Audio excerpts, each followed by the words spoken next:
গতকাল রাতে আরজিকর হাসপাতালে দুষ্কৃতী হামলা হলো এবং কি পরিমাণে ভাঙচুর হলো সেটা আপনারা দেখেছেন, আপনারা টিভির পর্দায় দেখেছেন।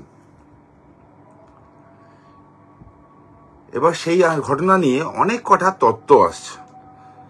আজকে এই লাইভটা মূলত সেই ঘটনা এবং পরবর্তীকালে পুরো সবকিছু ঘটে যাওয়ার পর সেখানে কলকাতা পুলিশের কমিশনার অফ পুলিশ বিনীত গোয়েল উপস্থিত হয়ে যে কথাগুলো বললেন তার জন্যই। তিনি বললেন না যে মিডিয়ার জন্য ভরসা উঠে গেছে, মিডিয়ার জন্য এত কিছু হয়ে গেছে, কলকাতা পুলিশ নাকি দুর্দান্ত কাজ করে তার জন্য। দেখুন, আপনি আমরা সাধারণ মানুষ, আমরা হয়তো খুব শখ করে কুকুর বা বিড়াল পুষি, আমরা গরিব মানুষ, সাধারণ মানুষ। তৃণমূল নেতারা অত্যন্ত বড় লোক, তাই তারা পুলিশ পোষে। হ্যাঁ, আবার বলছি, পশ্চিমবঙ্গ পুলিশ হলো তৃণমূলের পোষ্য, কলকাতা পুলিশ তৃণমূলের পোষ্য। যদি তা না হতো কালকের এই ঘটনা ঘটতে পারতো না। দেখুন, খুব সিম্পল কতগুলো টাইম লাইন বলছি, সেটা বোঝার জন্য রকেট সায়েন্স বোঝার কোনো দরকার নেই। খুব সিম্পল কতগুলো কথা। প্রথমত, কালকে নারীদের একটা আন্দোলনের ডাক ছিল। তাদের পুরো পশ্চিমবঙ্গের বিভিন্ন জায়গায়, ভারতবর্ষের বিভিন্ন জায়গায়, ইভেন ইন্টারন্যাশনালি বেশ কয়েক জায়গায় খুব শান্তভাবে তারা আন্দোলন করেছে। পুরুষরা সাথে ছিলেন, তারা সামনের সারিতে ছিলেন না, তারা পিছনে ছিলেন। সবাই তাদের রাজনৈতিক পরিচয় বাদ দিয়ে গেছেন। আমিও ছিলাম উপস্থিত, আমি ছিলাম বাগুইআটিতে উপস্থিত। যখন একটা শান্তিপূর্ণ আন্দোলন চলছে, নারীরা তাদের অধিকার চাইছে, সেই সময় আরজি করে দেখা গেল একদল উন্মত্ত জনতা। তারা আরজি করে ব্যারিকেড ভাঙলেন, আরজি করে ভিতরে ঢুকলেন, ভাঙচুর করলেন। তারা নিজেদেরকে আন্দোলনকারী বলছেন। একটা সিম্পল জিনিস ভাবুন তো, যারা আরজি করে ঘটনার বিরুদ্ধে আন্দোলন করছেন, প্রতিবাদ করছেন, তারা কি সেখানকার ডাক্তারদের মারধর করবেন? সেই ডাক্তারেরা ভিতরে ধর্ণা মঞ্চ করেছিল এই আন্দোলনের জন্য।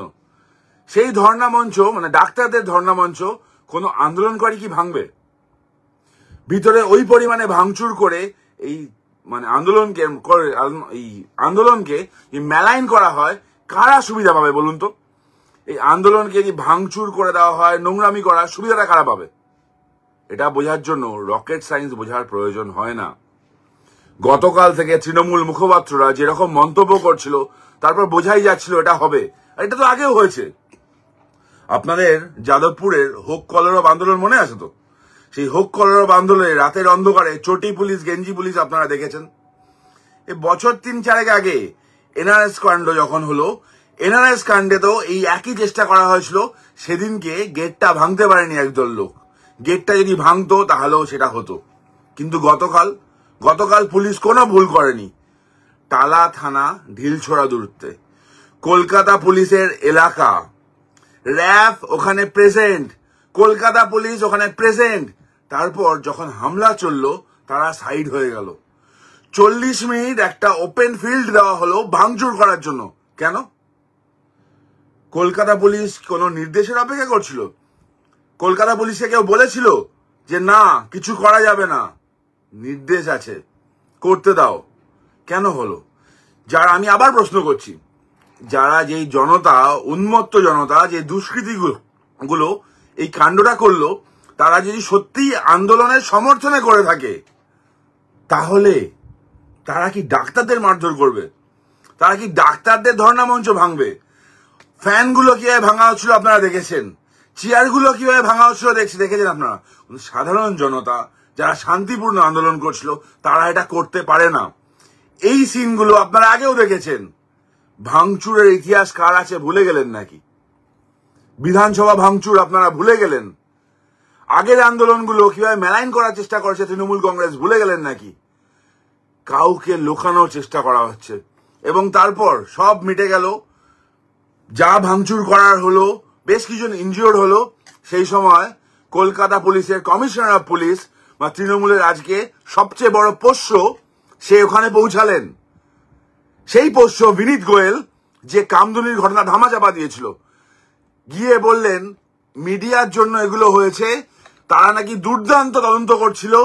মিডিয়ার অপপ্রচারের জন্য মানুষের বিশ্বাস চলে গেছে পুলিশের ওপর।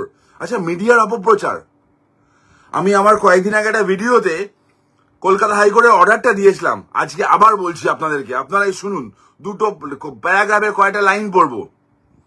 কলকাতা হাইকোর্ট যে অর্ডারটা দিয়েছে তার 28 নম্বর প্যারাগ্রাফে পরিষ্কার বলেছে, কি বলেছে শুনুন।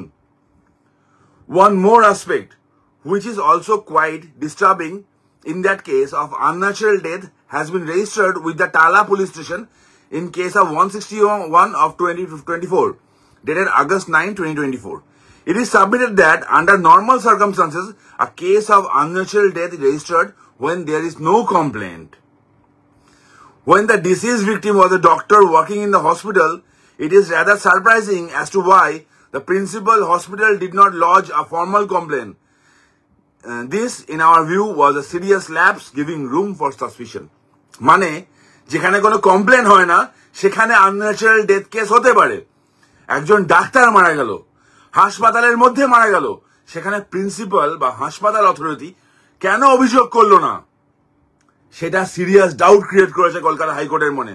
বিনীত গোয়েল বলেছে না তারা দুর্দান্ত কাজ করছিল, দুর্দান্ত তদন্ত করছিল, তার জন্য একটা প্যারাগ্রাফ আছে, প্যারাগ্রাফ নাম্বার 29। কি লিখছে high court? On or after August 9, 2014, prima facie there has been no significant process as till date. The state police have not arrested any other person who may be allegedly involved in the commission of the offence. The place where crime had been committed assume extraordinary importance. It is in government hospital. The victim was a doctor working in the same hospital. মানে 9 আগস্টের পর এই মামলার কিচ্ছু হয়নি। 9 আগস্টের পর এই মামলার কোনো প্রোগ্রেস হয়নি, কিন্তু বিনীত গোয়েল এসে বলে গেলেন তারা নাকি দুর্দান্ত তদন্ত করছেন, মিডিয়া নাকি অপপ্রচার চালাচ্ছে। বিনীত বাবু একটা কাজ করুন, ওই উর্দিটা খুলে না তৃণমূলের ঝান্ডা ধরুন, আর গলায় একটা ওই কুকুর বাঁধার যে বকলেস হয় ওই একটা বেঁধে নিন, তৃণমূলের ধরতে সুবিধা হবে। আপনি কত বড় পোষ্য, কলকাতা পুলিশ কত বড় পোষ্য, কতটা জানোয়ার পরিষ্কার হয়ে যাবে। মানুষ কলকাতা পুলিশ পুরো ঘটনা চোখের সামনে দেখলো, পুরো ঘটনা হতে দিল, পরে নাটক করতে এসছেন। কেউ কিচ্ছু বোঝে না, কেউ বোঝে না যে পুরোটা আপনাদের করা, আপনাদের উপর নির্দেশ ছিল চুপ থাকার। আপনারা যদি চুপ না থাকতেন তাহলে এই ঘটনা ঘটতো না। আপনারা অ্যালাউ করেছেন এই ঘটনা ঘটার, কারণ আদেশ ছিল, আপনাদের বলা ছিল চুপচাপ থাকার জন্য। লজ্জা করে না?